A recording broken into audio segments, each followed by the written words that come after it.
தலைமை நேயர்களே வணக்கம். நான் உங்கள் தடயம்பாபு. தமிழ்நாட்டினுடைய அரசியல் களம் தற்போது வேகம் எடுத்திருக்கிறது. அதற்கு முன்னதாக ஐயா ஓபிஎஸ்னுடைய கூடாரம் காலியாகிவிட்டது என்று சொல்லலாம்.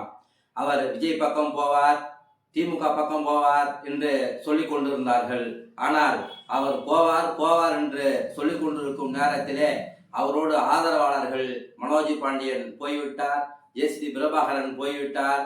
தற்பொழுது நம்ம ஒரத்தநாடு வைத்திலிங்கம் மிகப்பெரிய தூண் அந்த பகுதியில் அவரும் தன்னுடைய எம்எல்ஏ பதவியை ராஜினாமா செய்துவிட்டு இன்றைக்கு திமுகவிலே தன்னை ஐக்கியப்படுத்தி கொண்டார். இன்னும் திருச்சியில் இருக்கக்கூடிய வெள்ளமண்டி நடராஜன், நம்முடைய இன்னொரு அதிமுக மாவட்ட செயலர் உழுவரும் பலரும் இன்றைக்கு அங்கே போவதற்கான பேச்சுவார்த்தை நடைபெற்றிருக்கிறது. அநேகமாக இன்னும் ஓரிரு நாட்களில் ஓபிஎஸ்னுடைய அனைத்து நண்பர்களும் திமுகவிலே ஐக்கியமாகி விடுவார்கள் என்றே தெரிகிறது. தற்போது மிச்சம் இருக்கிறது ஓபிஎஸும் அவருடைய மகளும் ஒரு சில மாவட்ட செயலாளர்களும் தான். இந்த 2026 தேர்தல் வருவதற்கு முன்னால், தேர்தலுக்கு பின்னால் ஓபிஎஸ் சுத்தமாக காலியாவார் என்று அரசியல் ஆர்வம் பேசப்பட்ட நிலையில் 2026 தேர்தலுக்கு பின்னாலே ஓபிஎஸ் சுத்தமாக திவாலாகி விடுவார் என்று இன்றைக்கு தெரிகிறது.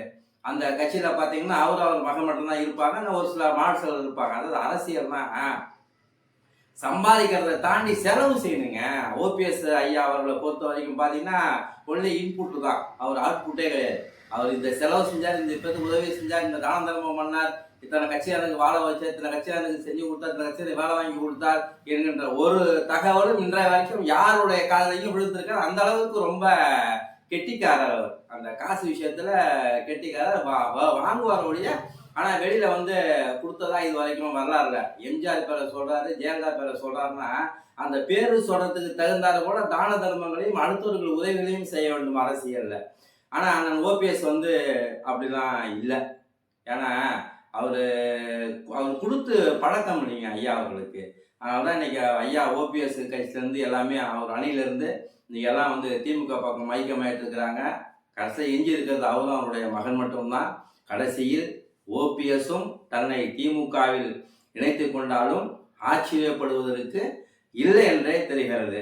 எனவே 2026 சட்டமன்ற தேர்தல் தேதி அறிவிப்பதற்கு முன்பாக ஓபிஎஸ் அவர்கள் திடீர்னு பார்த்தீங்கன்னா திமுகவில் போய் ஐக்கியமாக ஏதோ ஒரு பொறுப்பு வாங்கிட்டு, ஒரு எம்எல்ஏ சீட்டு வாங்கிட்டு வீட்டில் பத்திரமா உட்கார்ந்துக்குவார் என்று தெரிகிறது.